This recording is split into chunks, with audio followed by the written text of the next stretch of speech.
Hello student, good morning.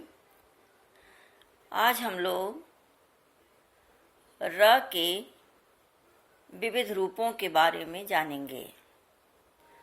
ध्यान से देखो, व्यंजनों में र की स्थिति अन्य व्यंजनों से न केवल अलग है अपितु इसके अनेक रूप भी हमें देखने को मिलते हैं। र के बारे में समझाया जा रहा है कि व्यंजनों में र की स्थिति अन्य व्यंजन वर्णों से न केवल अलग है बल्कि इसका अनेक रूप देखने को मिलता है। जैसा तुमने आज तक कई शब्दों को देखा है, र अनेक प्रकार से कैसे लिखा जाता है। सबसे पहले देखो, जब र किसी व्यंजन से पहले आए तो वह अपने बाद आने वाले वर्ण पर इस रूप में ऊपर की तरफ, जिसको रेफ कहा जाता है, के रूप में लगता है। फिर से देखो, जब र किसी व्यंजन से पहले आए तो वह अपने बाद आने वाले वर्ण पर रेफ के रूप में लगता है। जैसे देख रहे हो, है ना, ये कर्म, ये शब्द को बोलो कर्म। कर्म बोलने से क्या लग रहा है? कर्म, यानी म से पहले र आया है, म से पहले र आया है, इसलिए उस वर्ण के ऊपर ये रेफ के रूप में लग गया है। जब र किसी व्यंजन क्या है? माँ, किसी व्यंजन वर्ण से पहले आए तो जो बाद वाला व्यंजन है उसके ऊपर इस तरह से इसका रूप हो जाता है, इसको रेफ कहते हैं, कर्म। इसी तरह है विमर्श, र के बाद क्या है? श, यानी श से पहले र आया है, ठीक है, श वर्ण से पहले र आया तो इस श पर इस तरह उसका रूप बन जाता है।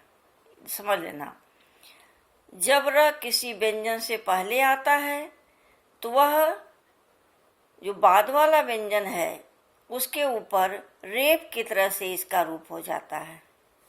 दूसरा देखो नियम क्या है, र से पूर्व कोई स्वर रहित व्यंजन हो, ठीक है, र से पूर्व कोई स्वर रहित व्यंजन हो तो र उस व्यंजन में नीचे इस तरह से, देख रहे हो, जैसे ये नीचे पदेन के रूप में इस तरह से होता है, उसका चिन्ह के रूप में लगाया जाता है। र से पूर्व यदि कोई स्वर रहित व्यंजन आए तो क्या कहा गया? र उस व्यंजन के नीचे इस तरह से लगा जाता है। जैसे इस शब्द को बोलो समुद्र, तो द क्या है? स्वर रहित है, इसके नीचे लगा है। प्रकाश जब बोलते हैं तो प क्या है? स्वर रहित है, तो इसलिए यहाँ लगता है। स्वर रहित व्यंजन से पूर्व अगर आ रहा है, र से पूर्व कोई स्वर रहित व्यंजन आ रहा है तो र का ऐसा रूप बन जाता है, ठीक है। तीसरा नियम देखो, ट ठ ड ढ के बाद, ध्यान से देखना बच्चों, ट ठ ड ढ के बाद र आने से उसका रूप इस प्रकार हो जाता है। ये ट ठ ड के बाद, ट ठ ड ढ के बाद अगर र आता है तो वो इस तरह से लिखते हैं, ठीक है। ऐसे ड बोला जा, ड्रम बोलो, ड्रम।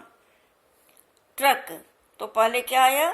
ड आया, ट आया, तो जहाँ ट ठ ड ढ आता है और उसके बाद र आता है तो उसका रूप इस तरह हो जाता है। हमने देखा ना कई शब्दों को कि कहीं ये लाइन के ऊपर र दिखता है तो कहीं ऐसा स्वरूप दिखाई देता, कहीं ऐसा। तो इसका नियम है, ये नियम तुम्हें समझाया जा रहा है। ट ठ के ड के बाद, ट ठ ड ढ के बाद अगर र आता है तो र जो है उसके नीचे इस तरह से लगते हैं, ड्रम, ट्रक। आ समझ में? तो र के अनेक रूपों के बारे में हमने जाना कि जब र किसी व्यंजन से पहले आता है तो बाद वाले व्यंजन के ऊपर इसका रेप के रूप में इस तरह से बना दिया जाता है, से कर्म, विमर्श।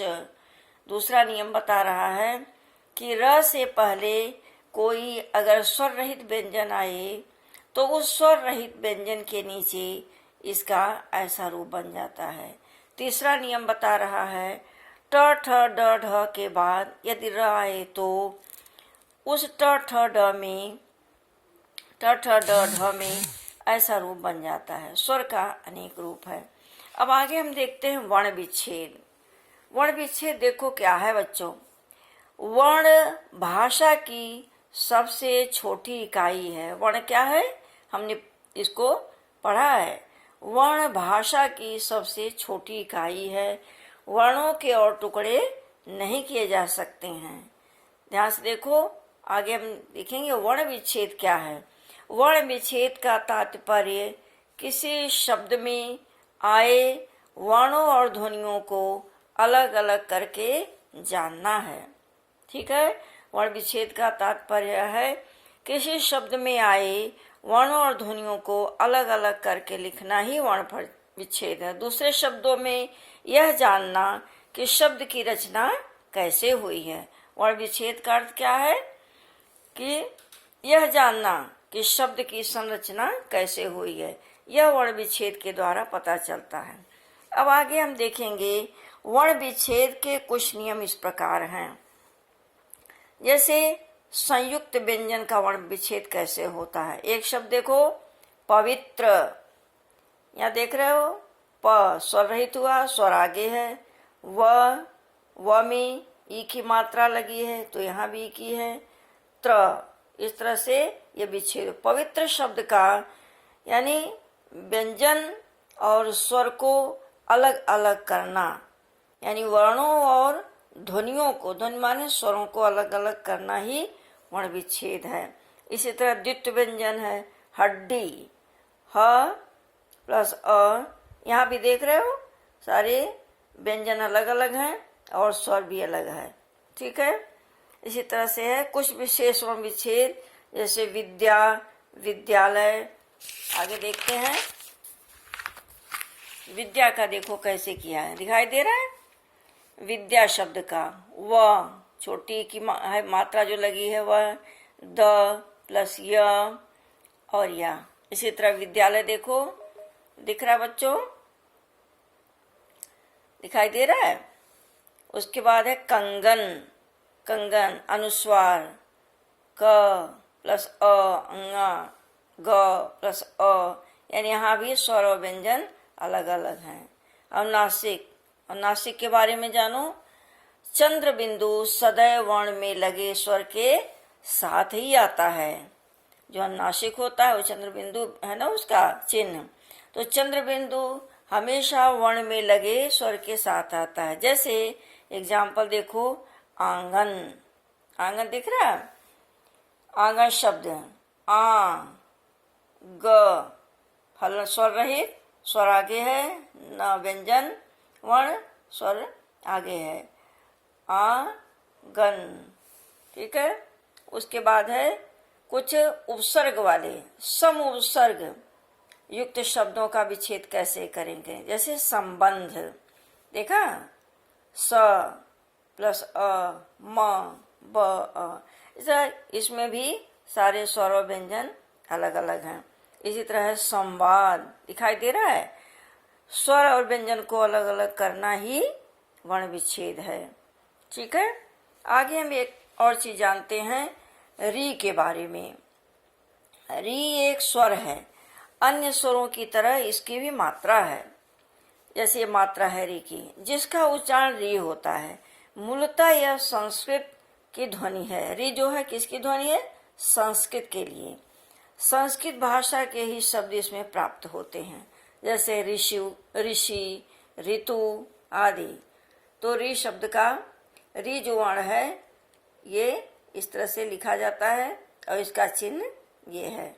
यही हमारे व्यंजन वर्णों पर इसकी मात्रा लगती है। और ऐसे भी लिखा जाता है ऋषि, ऋतु, देख रहे हो।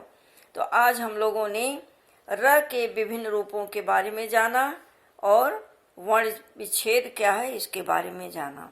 बच्चों, एक बात कहना चाहेंगे आपसे कि जो कुछ भी समझाया जाता है उसको ध्यान से सुना करो, समझा करो, क्योंकि फिर से दोबारा इस चीज को नहीं बताया जाएगा।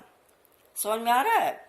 फिर से ये चैप्टर, ये टॉपिक नहीं समझाया जाएगा। इसलिए जो भी प्रश्न दिया जाता है उसको अनिवार्य समझकर ईमानदारी से सुंदर अक्षरों में अपनी कॉपी पर करो और मुझे दिखाओ। ठीक है? कल हम लोग नए टॉपिक के साथ फिर मिलेंगे। Thank you student.